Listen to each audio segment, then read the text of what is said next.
Fidèles téléspectateurs, partout où vous nous suivez au Mali et dans le reste du monde, vous êtes bien sur Cherifla Télévision, le bon choix pour vous informer et bienvenue dans l'actualité nationale et internationale de ce journal dont voici les titres. Démarrage des travaux des infrastructures pédagogiques, deuxième phase à l'université de Kabbalah, ce jeudi 26 septembre 2019. L'événement était placé sous la haute présidence du Premier ministre, chef du gouvernement. Les visites de courtoisie se poursuivent chez le président du Haut Conseil islamique du Mali, qui a reçu mardi dernier dans la grande mosquée chérifienne les membres Ansar et sympathisants de la sous-section du cercle de Kati. Le développement de ces deux titres dans ce journal.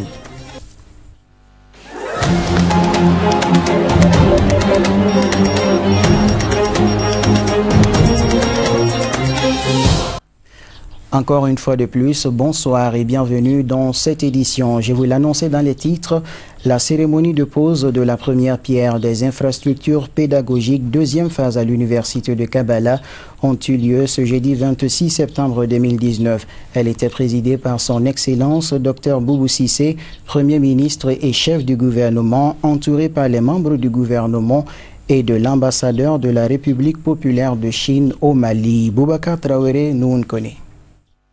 Après la première phase acquise par le gouvernement malien, nous nous retrouvons aujourd'hui à la pose de la première pierre de la deuxième phase pour la construction des infrastructures pédagogiques à l'université de Kabbalah. Cette infrastructure sera bâtie sur une superficie de 25 100 m² pour une durée de 2 ans. Elle est le fruit du partenariat sino-malien.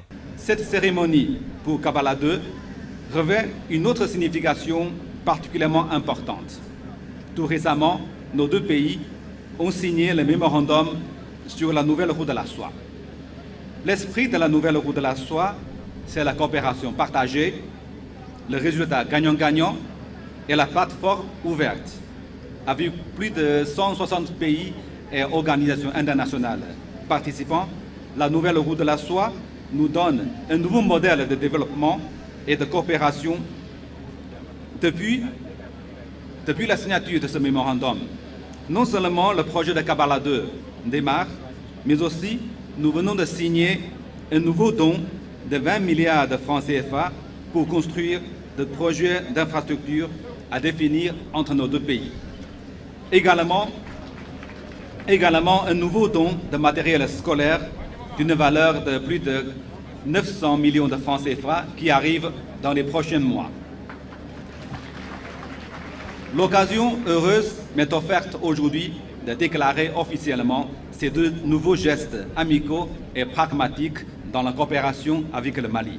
Ce nouveau bâtiment est composé de 7 blocs répartis entre autres l'Institut de l'Université des technologies industrielles, la Faculté des sciences de la santé, un hôtel et un restaurant, un centre de langue et recherche scientifique, une bibliothèque et presse universitaire, un atelier d'impression et enfin l'Institut Confucius. Les plus hautes autorités du pays se réjouissent de la réalisation d'un tel édifice pour l'enseignement supérieur. C'est un jour important, c'est une cérémonie importante qui était attendue par la communauté universitaire et dont l'objectif va permettre d'améliorer, le développer, surtout le capital humain dans notre pays. C'est aussi une cérémonie qui est même importante quand on voit pour la population de Bamako et en particulier de Kabbalah, de Kouralé et puis de Ngolobougou. Parce qu'à travers les travaux qui vont être réalisés, ce sont des emplois, des milliers d'emplois qui vont être créés pour les jeunes de ces localités qui entourent Kabbalah. C'est un projet important parce qu'il va permettre d'améliorer encore plus, et c'était le souci du président de la République, la qualité des infrastructures pédagogiques et donc et puis l'environnement dans lequel évoluent les étudiants dans notre pays. Et donc, in fine, améliorer même le savoir et le contenu du savoir dans notre pays. C'était là le souci du président de la République lorsqu'il a inauguré il y a 2 ans, un peu plus de 2 ans ici même, les infrastructures pédagogiques de la première phase de cette importante initiative entre la République populaire de Chine et le Mali. C'est un joyau qu'on a ici, à Kabala, à côté de ce complexe universitaire qui va se développer. Il y a d'autres infrastructures structurantes importantes au niveau énergétique et même d'autres secteurs.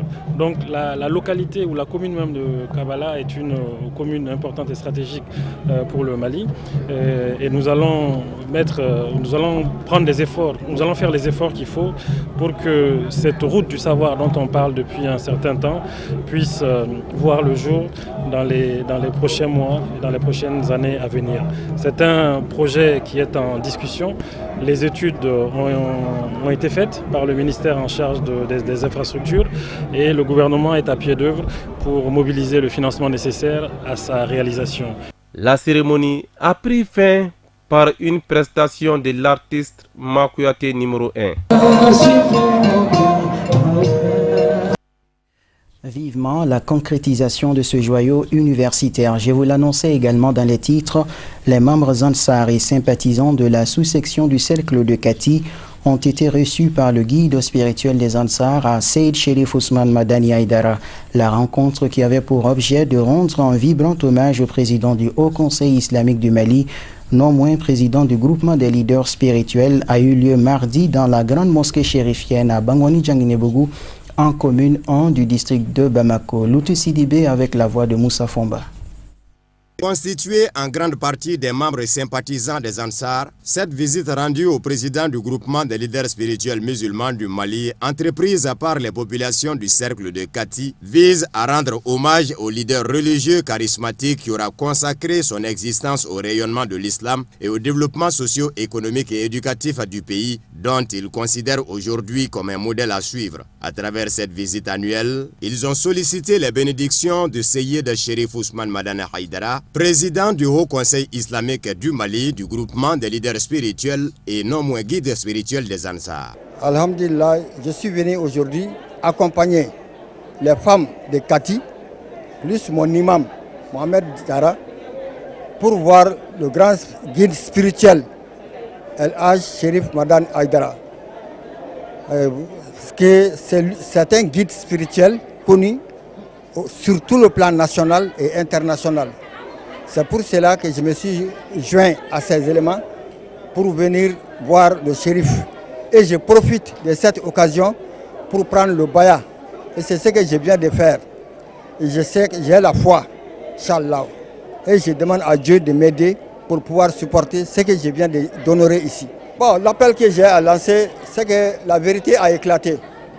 Parce que quand la vérité éclate, la mer ne peut pas couvrir. Le soleil, quand il sort, la mer ne peut pas le couvrir.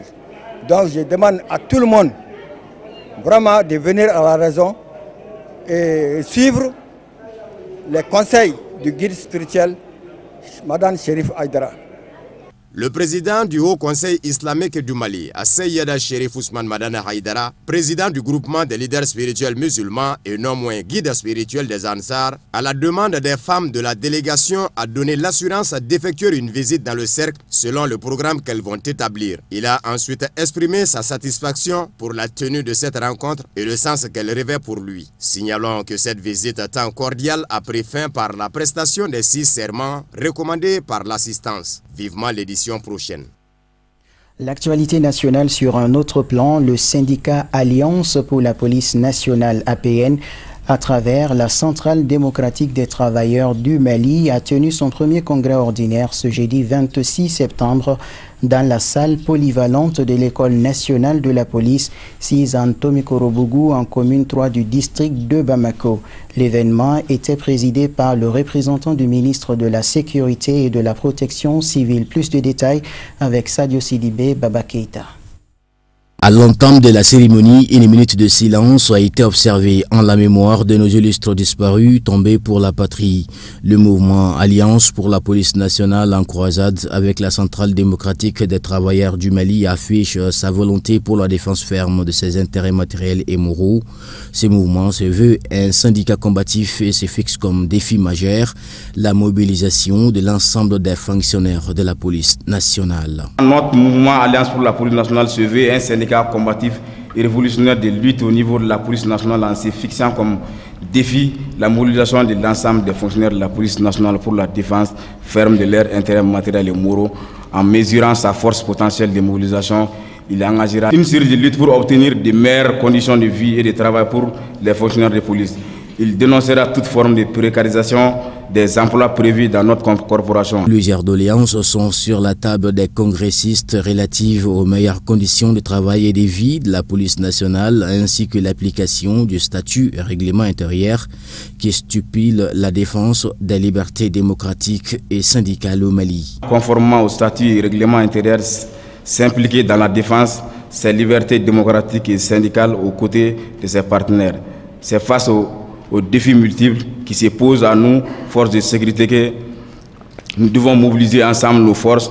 En votre nom à tous, nous voudrions remercier le comité d'organisation qui a mis les bouchées doubles pour permettre la tenue de ce congrès. Ils font seulement qu'appliquer les textes. Les textes et les statuts et règlements des syndicats disent qu'après le congrès constitutif, il faut organiser le premier congrès ordinaire afin d'être en phase avec les dispositions en vigueur au Mali. Voilà la raison pour laquelle ils sont créés il y a tout juste une année après leur congrès constitutif et maintenant ils sont à leur premier congrès ordinaire. Ça veut dire qu'ils sont à cheval sur les textes. S'interrogeant sur les événements malheureux qui se sont déroulés à Nyonou la semaine dernière causant la mort de leurs collègues, le représentant du ministre de la Sécurité et de la Protection civile rassure les policiers que toute la lumière sera faite tout en les invitant au calme. Le ministère de la Sécurité et de la Protection civile vous invite à inscrire toutes vos actions dans le strict respect des lois et règlements et de l'éthique de la police nationale.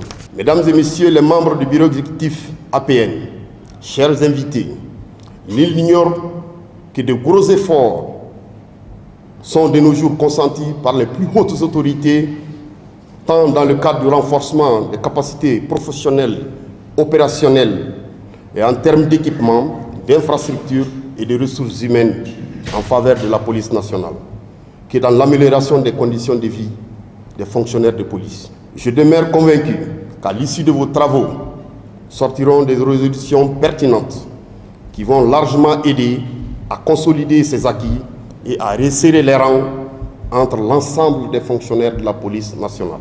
À titre de rappel, le syndicat Alliance pour la police nationale APN a été créé le 12 octobre 2018, soit une année d'existence seulement.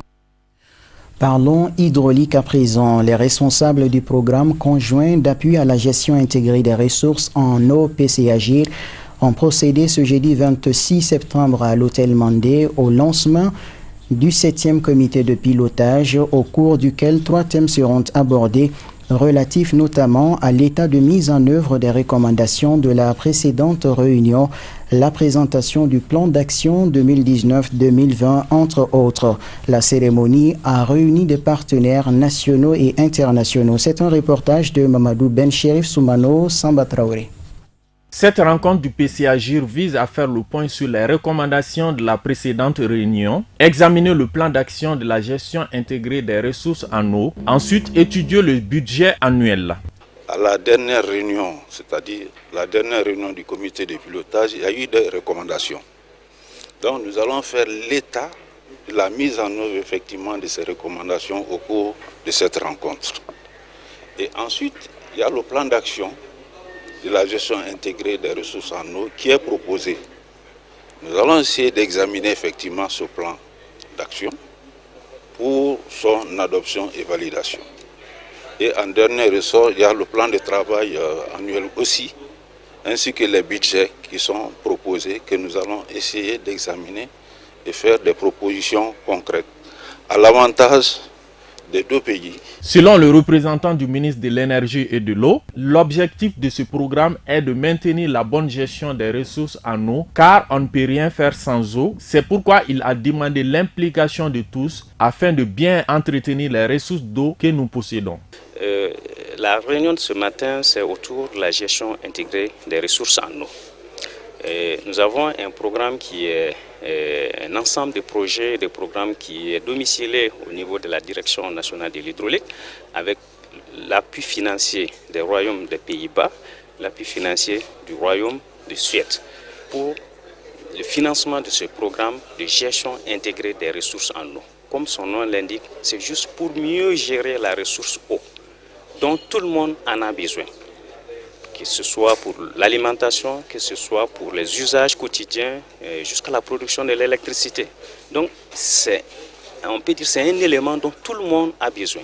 Et il faut bien qu'il y ait une communication tout autour de cet élément que tout le monde est censé connaître, mais en connaissance de cause. Moi, je le connais parce que je suis pêcheur, je sais ce que c'est. Je le connais parce que j'en ai besoin, j'en bois. Je le connais parce que je suis éleveur, j'ai besoin de l'eau pour mes animaux. Je le connais parce que je suis agriculteur. Pendant l'hivernage, je me soucie de ça. Mais si les uns et les autres savent que l'autre aussi a besoin de ce même élément, comme moi, eh bien, on aura une gestion équilibrée, une gestion équitable et comme il se doit pour que chacun soit satisfait avec le peu dont nous disposons. Rappelons que le programme conjoint d'appui à la gestion intégrée des ressources en eau, PCAGIR, est en activité dans notre pays il y a plus de 4 ans.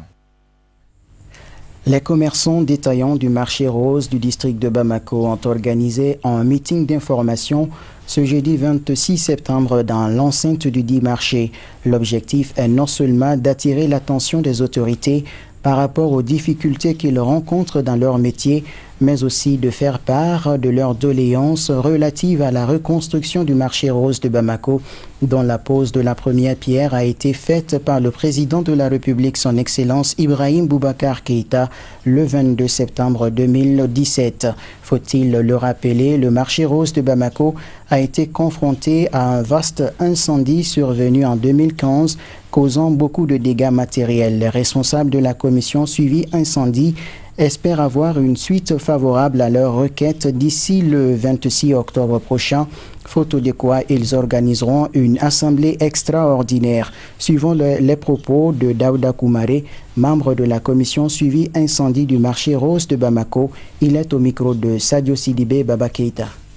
L'objet de cette rencontre aujourd'hui est que c'était un rappel, afin de rappeler le président de la République il y a 2 ans de cela.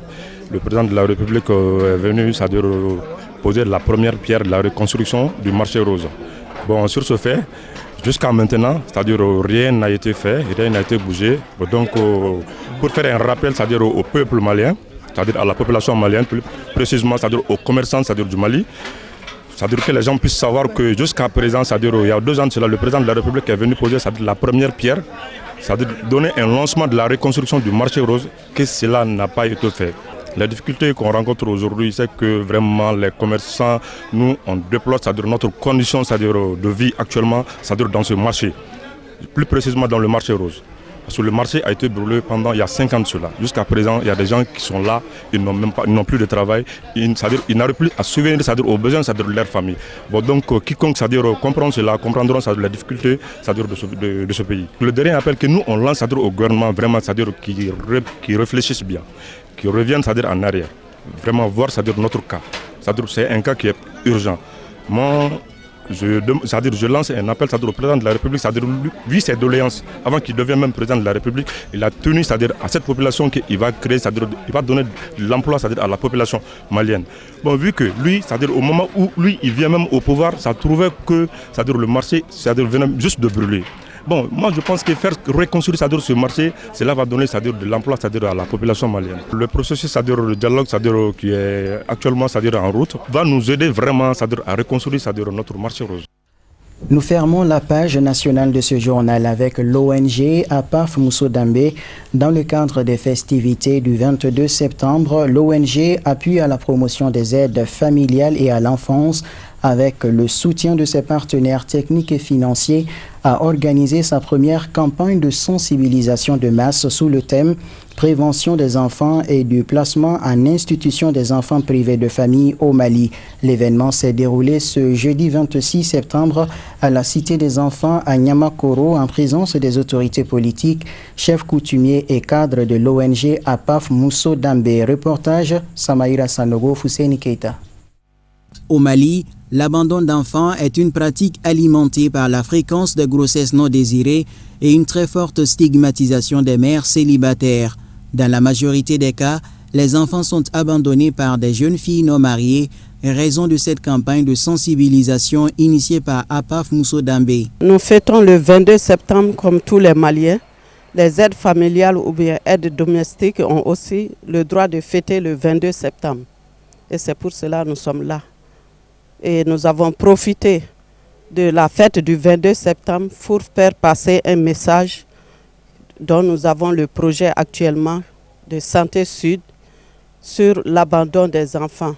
L'ONG APAF Mousso Dambe est une structure à caractère social qui intervient dans le cadre de la prévention, de la promotion et de la protection des droits des enfants en situation difficile.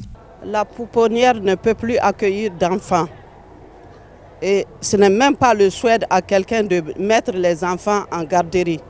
Donc c'est pour cela que nous demandons aux autorités de nous permettre de faire des sensibilisations auprès de nos groupes cibles pour que les filles évitent de contracter des grossesses non désirées. Compte tenu de la pertinence des projets entrepris pour lutter contre l'abandon d'enfants, l'ONG APAF Mousso Dambe peut fonder l'espoir sur l'accompagnement de ses partenaires techniques et financiers. Le partenariat Santé Sud APAF Mousso Dambe est un partenariat de longue date, depuis 2009. D'ailleurs, maintenant, au début de nos actions, dans le cadre de la protection de la petite enfance, donc on les a sollicités compte tenu de leur expertise dans le cadre de l'encadrement des aides familiales. Donc c'est une organisation qui a une grande expérience donc dans le placement des aides familiales et l'appui technique aux aides familiales. Donc nous les soutenons dans notre volet de prévention des abandons afin que nous puissions prévenir ensemble les grossesses non désirées. Donc à travers les activités d'information, à travers les activités de sensibilisation. Venue nombreuse pour la circonstance, vu son apport social, l'assistance a eu droit à des sketchs sur le planning familial, des prestations artistiques, le tout couronné par des pas de danse qui ont beaucoup émerveillé le public. Suivons à présent le tour d'horizon de l'actualité internationale en bref et en images.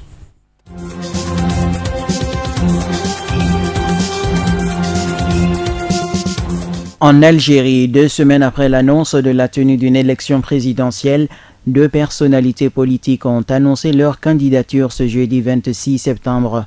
Ali Benflis, ancien chef du gouvernement du premier mandat d'Abdelaziz Bouteflika, et Abdelmadjid Tebboune, Premier ministre en 2017. Si Ali Benflis, 75 ans, a fait partie du groupe des partis d'opposition qui se sont réunis depuis 2014, il a été très proche du pouvoir. Il a été ministre, député, chef de la campagne d'Abdelaziz Bouteflika en 1999, puis chef de cabinet et de gouvernement.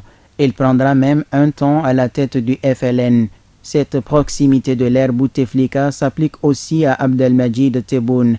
L'ancien Premier ministre, 73 ans, remercié après des propos contre la corruption en 2017, faisait malgré tout partie du Sérail. Haut fonctionnaire, il a été plusieurs fois ministre. Ce jeudi, il a assuré que son projet était d'assainir l'environnement économique et de rompre avec les précédentes pratiques.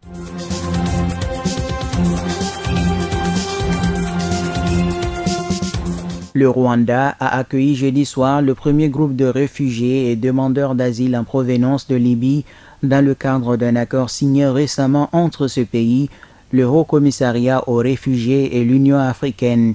L'avion, affrété par le Haut Commissariat aux réfugiés, a atterri à Kigali. À son bord, 59 hommes et 7 femmes, en grande majorité érythréens, mais aussi somaliens et soudanais. Le plus jeune migrant en provenance des centres de détention libyens est un bébé de 2 mois et le plus âgé, un homme de 39 ans. Ils ont été accueillis en toute discrétion, très loin des journalistes qui n'ont pas eu accès à l'aéroport international de Kigali. Ce ne sont pas des gens qui reviennent d'une compétition de football avec une coupe et qui rentrent joyeux. Non, ce sont des gens qui rentrent traumatisés et qui ont besoin d'une certaine dignité, de respect, justifie Olivier Kayumba, secrétaire permanent du ministère en charge de la gestion des urgences.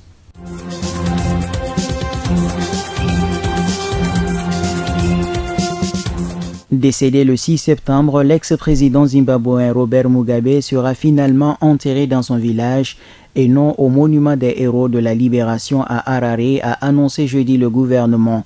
Nouveau rebondissement du feuilleton qui oppose sa famille aux autorités. Depuis son décès, une féroce bataille s'est jouée autour des conditions de son enterrement.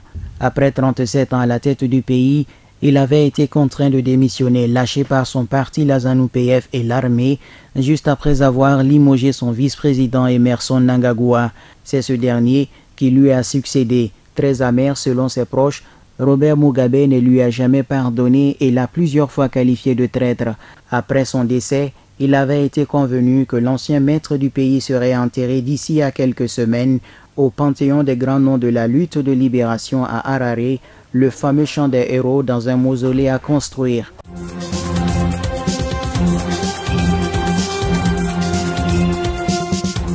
Pour la première fois, Mohamed Ben Salman dit assumer dans un documentaire prévu pour le 1er octobre toute la responsabilité dans le meurtre du journaliste saoudien dissident Jamal Khashoggi.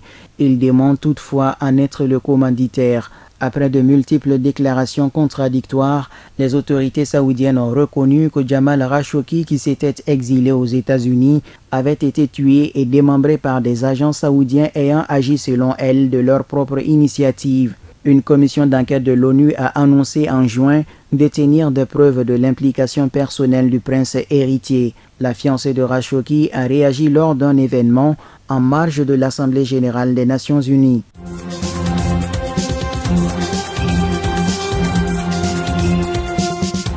Le chef du gouvernement d'union nationale libyen a cité les Émirats arabes unis, la France et l'Égypte mercredi devant l'Assemblée générale des Nations unies. Il a également qualifié son adversaire Khalifa Haftar de criminel assoiffé de sang.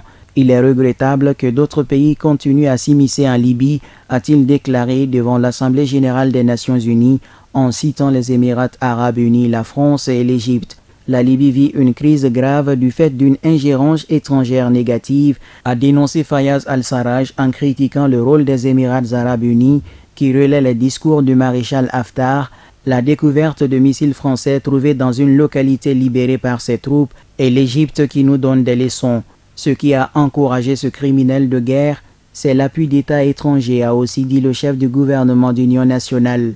Nous le vaincrons quels que soient ses appuis, a-t-il assuré en rejetant toute possibilité de discuter avec Khalifa Haftar.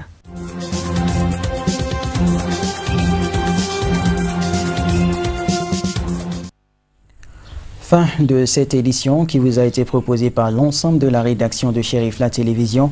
Merci à vous de l'avoir suivi. Toute l'équipe de réalisation se joint à moi pour vous souhaiter une excellente soirée en compagnie de nos programmes. Bonsoir.